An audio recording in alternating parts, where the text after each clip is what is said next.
Subscribe कीजिए मेरे YouTube channel Sameer sir की पाठशाला को और दबाइए बेल आइकॉन मेरे लेटेस्ट अपडेट के लिए। इसमें कोई भी पैसे नहीं लगते। प्रैक्टिस सेट लेकर के आओ मैथमेटिक्स का। और मैंने इस विषय में सभी स्टूडेंट से पूछा था कमेंट में अपने कम्युनिटी में डाल करके कि आप लोगों को क्या पसंद है, सेट पसंद है या सब्जेक्टिव आप लोगों को पढ़ाई पसंद है। तो सबों ने मुझे सेट के लिए प्रोत्साहित किया, सेट पर ही सर बताए, क्योंकि एग्जाम का जो होता है एक दबाव, उसमें सेट ज़्यादा आप लोगों को हेल्प करता है।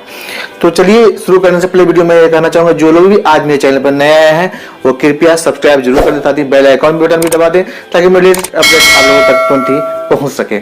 और दोस्तों मैं कहना चाहूँगा जो सब्सक्राइब कर चुके हैं उनको तहे दिल से बहुत बहुत धन्यवाद। तो चलिए आज कुछ नया सीख लेते हैं।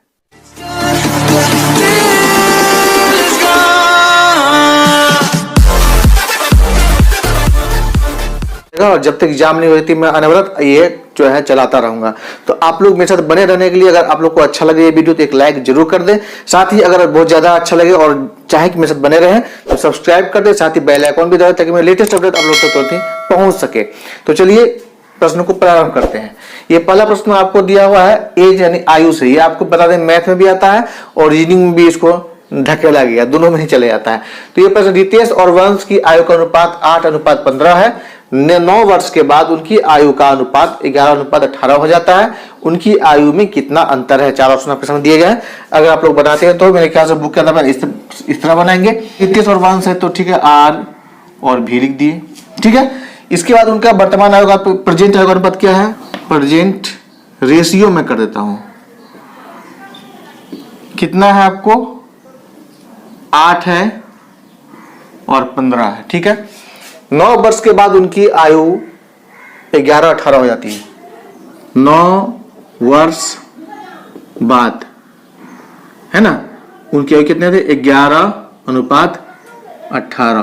तो दोनों के बीच कितना डिफरेंस रहा? मतलब 3 का हो गया अंतर और यहां पे 3 का अंतर। तो ये आपको अनुपात में दोनों समान अंतर जब हो जाए, ये दोनों हमेशा समान रहना चाहिए। यानी कि 9 वर्ष के बाद जो अनुपात 11:18 हो गया तो ये दोनों के बीच अनुपात का अंतर 3 है, यहाँ पे अनुपात का अंतर 3 है और यही 3 जो है आपको 9 वर्ष के बराबर है अनुपात में, ठीक है। तो अनुपात में 3 वर्ष इक्वल टू है, सॉरी 3 है 9 वर्ष के, तो अनुपात में 1 हो जाएगा 3 वर्ष के, ठीक है, पक्का।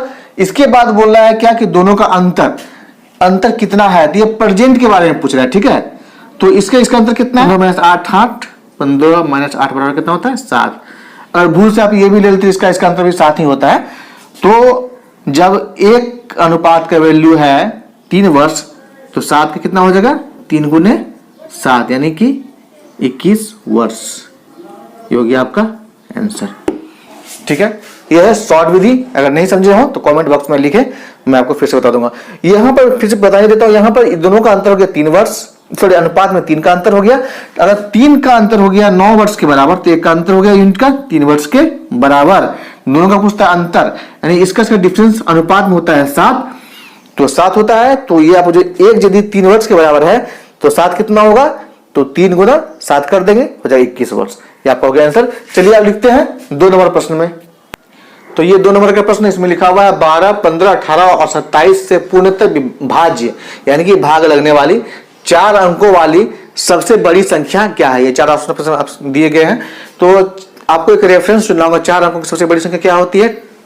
4 × 9 होता है ना, 9999। तो सबसे इसमें करना क्या होगा, जैसा प्रश्न आ जाए सबसे पहले 12, 15 और 18 और कितना 27, इसका हम लोग ले लेंगे एलसीएम। तो एलसीएम दोस्तों हो जाएगा 540, ठीक है।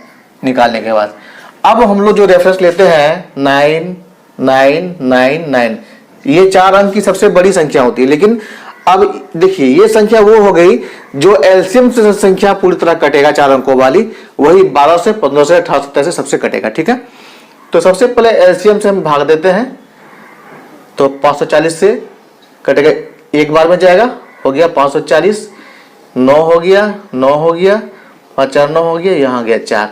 इसके बाद हम इसको लगाएंगे, टोटल 8 बार इसमें लगेगा और हो जाएगा आपको 45 में हो जाएगा 43 20 हो जाएगा, ठीक है 4320, 9 हो गया, 7 हो गया, उसके बाद 2 हो गया और ये क्रॉस हो गया, यानी यहाँ बचा बैलेंस 279। अब यहाँ पर मैं बोलना चाहता हूँ कि यदि ये 279 नहीं आता बैलेंस तो ये पूरी तरह ये संख्या कट चुकी होती 540 से।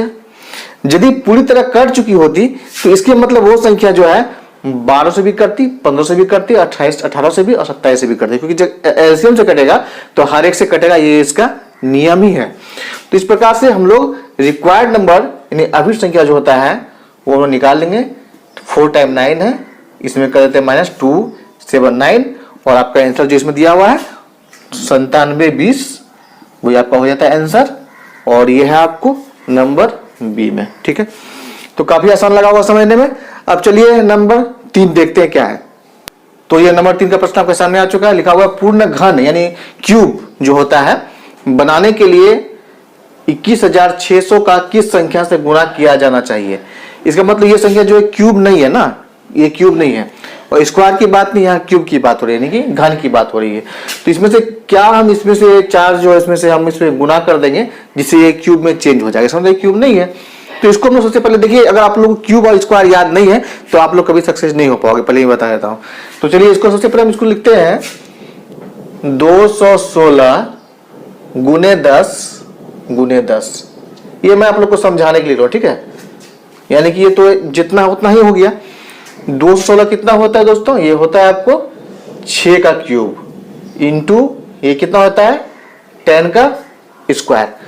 अब अगर हम इसमें क्या गुना कर दें, ये पूरा का पूरा एक घन में चेंज हो जाए, क्यूब में चेंज हो जाए, तो इसको हम एक 10 और गुना कर देते हैं। ठीक है, ये मैंने कर दिया अंडरलाइन। ठीक, अब क्या हो गया 6 का भी क्यूब हो गया इंटू 10 का भी क्यूब हो गया, यानी कि हम इसको लिख सकते हैं 60 का क्यूब। अब जो भी आता है उससे मतलब ले, लेकिन इसमें 8 क्या करना पड़ा, गुना क्या करना पड़ा 10 को, इसलिए आपका आंसर क्या हो जाएगा 10।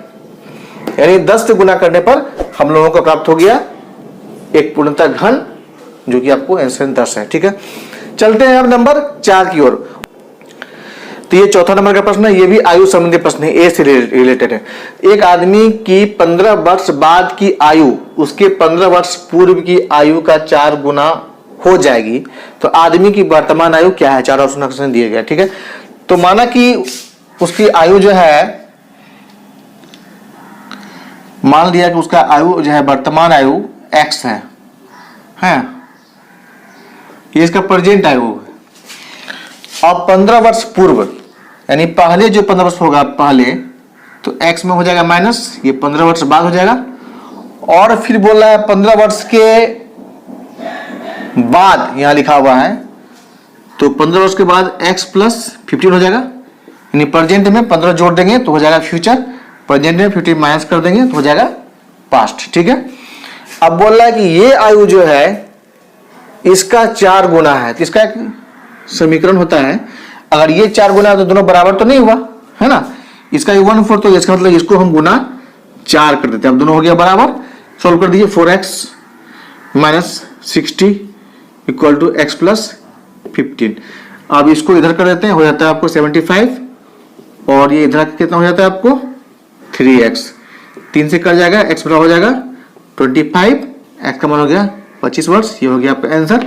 और यही आपको निकालना था, ये है क्या 25 वर्ष, और ये आपको ऑप्शन नंबर है सी में। ठीक है, वो दिखाई पड़ रहा है आपको आराम से। तो चलिए अब नंबर 5 का प्रश्न देख लेते हैं। तो ये नंबर 5 का प्रश्न लिखा हुआ है, ये है परसेंटेज। अनुत्तीर्ण फेल की संख्या 420 है, तो कुल कितने परीक्षार्थी थे, यानी कि टोटल जो 100% थे उसकी संख्या कितनी थी। तो सबसे पहली बात यहां लिखा हुआ है कि कुल मैंने छात्र 100 में परीक्षार्थी में 65% क्या हो गया पास, तो फेल कितना हुआ 35% हो गया फेल। और फेल का संख्या क्या दिया हुआ है 420, यही 420 है आपको 35, तो इकाई के हिसाब से निकाले या मैट्रिक्स निकालें। ये 35 यदि है 420, तो ये 35 क्या परसेंट है, तो कुल 100% होगा वाट कितना 35, ये पूरा पूरा कर जाएगा 12 बार में, x इक्वल टू हो जाएगा 1200 यानी कि 1200, और ये हो जाएगा आपका आंसर, यानी कुल परीक्षार्थी की संख्या होगी 1200। ये है नंबर सी में। अब 6 नंबर का प्रश्न बनाते हैं और ये इस वीडियो का अंतिम प्रश्न होगा पार्ट 1 का। और मैं इसलिए छोटा बनाता हूँ ताकि हर कोई रुचि से देखे। जब आप लोग रुचि ज़्यादा बढ़ाने लगेंगे, काफ़ी आप लोग को अच्छा लगने लगेगा, तो मैं और भी लंबा वीडियो बनाऊंगा। क्योंकि जब मैं लंबा बना के मैं देख चुका हूँ, हर कोई उसको देखते नहीं है कि लंबा बहुत लंबा है, छोड़ो यार कोई अगला देखते हैं। तो मैं शॉर्ट में ही वीडियो बना रहा हूँ। अगर आप लोग अच्छा वीडियो लगे तो कमेंट में जरूर लिखें, सर आप लंबा वीडियो बनाए तो कोई हम लोग देखेंगे तो हम बनाएंगे, ठीक है। चलिए अब अंतिम प्रश्न भी देख ही लेते हैं। तो आ गया आज का अंतिम प्रश्न, लेकिन मैं आप लोगों को बताना चाहूंगा कि इसके बाद मैं आपको एक होमवर्क दूंगा और मैं चाहूंगा आप लोग खुद सॉल्व करके कमेंट में उसका जवाब दें, और यदि नहीं हो पाए तो मैं आप लोग को बता दूंगा, ठीक है। तो चलिए, ये प्रश्न है, दो संख्याओं का अनुपात 3:5 है। प्रत्येक संख्या में 10 बढ़ा देने पर अनुपात 5:7 हो जाती है। तो ये संख्या की है। नंबर सिस्टम से प्रश्न है, लेकिन ये बनेगा बिल्कुल उस अंदाज में जिस अंदाज में मैंने बनाया था आयु संबंधी प्रश्न का पहला 1 नंबर।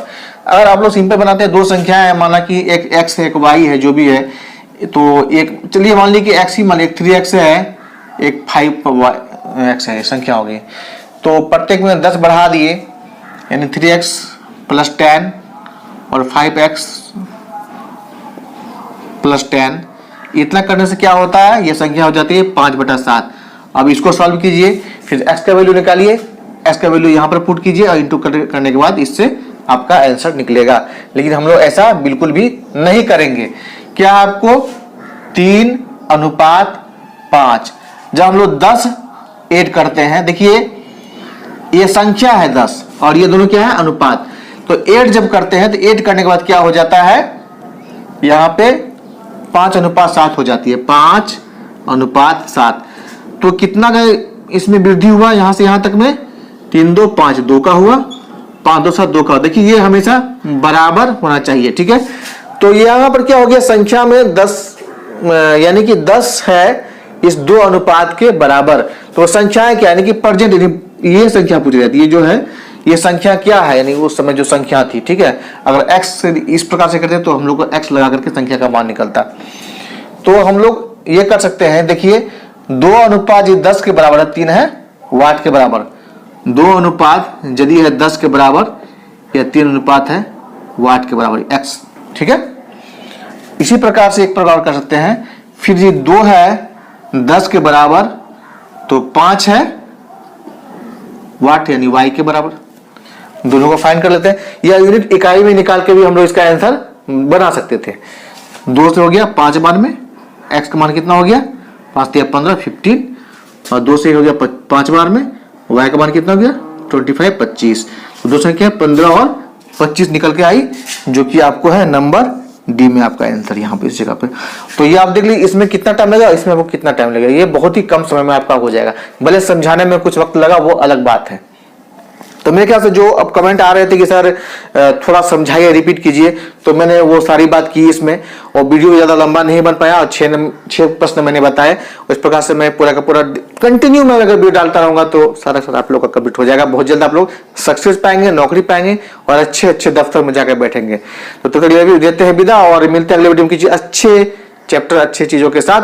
तो जय हिंद, वंदे मातरम।